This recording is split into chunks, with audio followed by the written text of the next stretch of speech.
Hello and welcome to In Stitches. Another what I'm going to call service access videos on this Bernette 334D Serger. Now what I mean by service access is the machine needs the panels removed. This Serger here needs the panels removed to get access for servicing the machine. So in these videos I'll be showing you how to remove the panels. You know, some people might call it a tear down. It's not really a full tear down because I'm not tearing the entire machine down, but I am pulling the panels off the machine to get access to it. And I thought I would just do videos showing that process, but not specifically going through all of the service detail, if you like. I'll link in the description down below to a video that I've done on a servicing of a Serger. It's actually a Bernette 610D, and you know, the subjects that I cover in that, which include, you know, cleaning and lubrication, apply to most Sergers.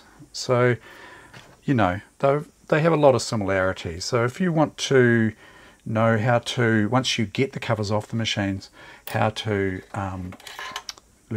clean and lubricate the machine, take a look at that video.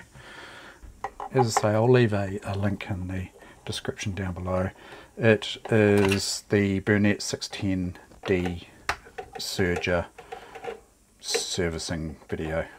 Today is going to be the Bernette 334DS thread stand.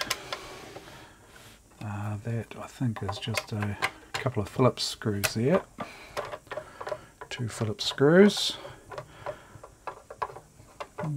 Yeah, I think one of the screws actually also holds the side cover on here, so that does need to be removed. It's quite a good idea to remove the thread stand anyway, because they are a little bit delicate and can be damaged quite easily. So quite good just to remove that.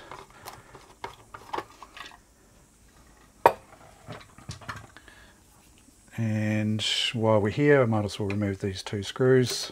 So I'm using a number 2 Phillips screwdriver here.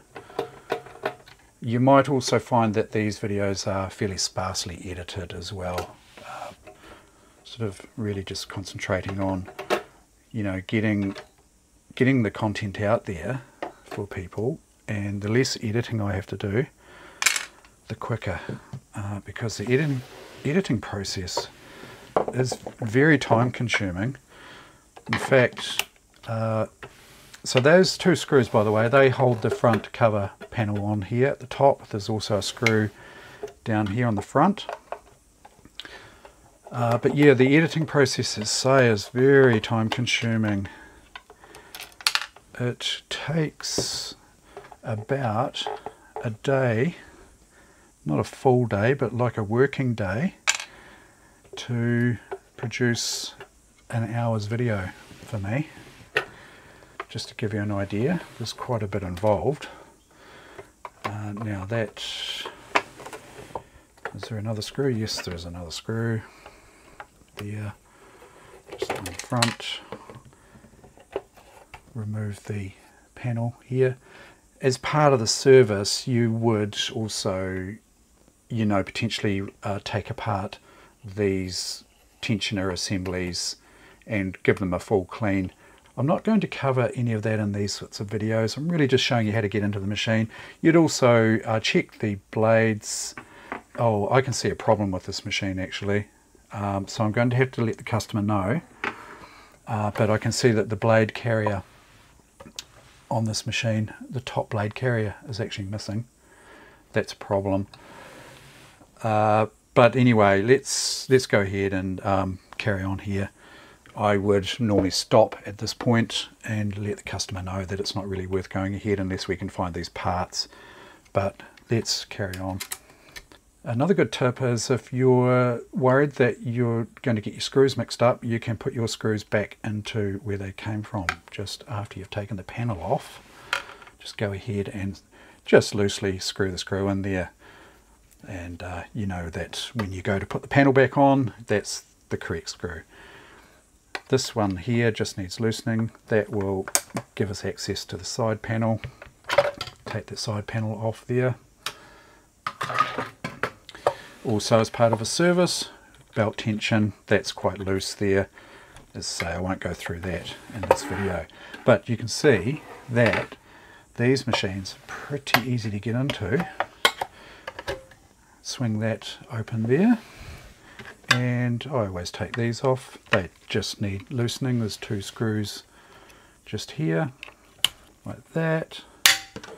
And it should be able to just slide that up like that, and then it's just a matter of getting the base off. That's pretty easy. Just lie the machine on its back there, and once this base is off, we've pretty much done everything we need to get access to the machine to you know, get an air compressor in there, clean it out, make sure that everything's clean. You could use a brush. If you don't have an air compressor, you can use a brush just to brush any lint out. But the main reason we want all these covers off is, well, the 2 main reasons. One is, as I say, the cleaning, and number 2 is the lubrication. And also inspecting the machine for any sort of issues. Some machines have plastic gears in them, which can fail. Okay, and then the base comes off there, and we'll see, you know, there's quite a bit of lint and whatnot. Bit of yuckiness in there, needs cleaning as well, just to wipe down. But this particular model, we can see here that this particular model has plastic gear here as well. Just get you in a little bit closer there. You can see the plastic gear. I guess, yeah, there is potential for that to break. I have seen these break. That one looks okay, no problem.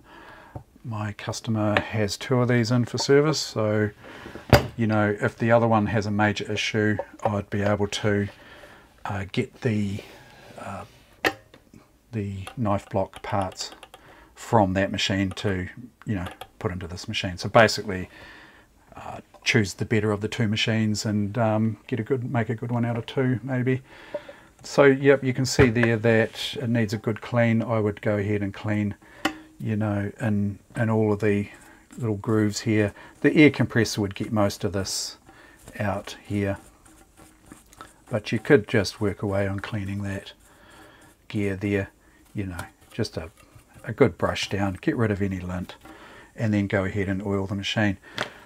And grease, potential for grease required in some of these machines as well. But, you know, that's it pretty much in a nutshell. Go ahead and check out my other video on how to lubricate the machines. So yeah, that's pretty much it for the Bernette. It's pretty easy to get into, as you can see. That's the 334D, and it also covers the 334DS. I'm pretty sure they're fairly similar.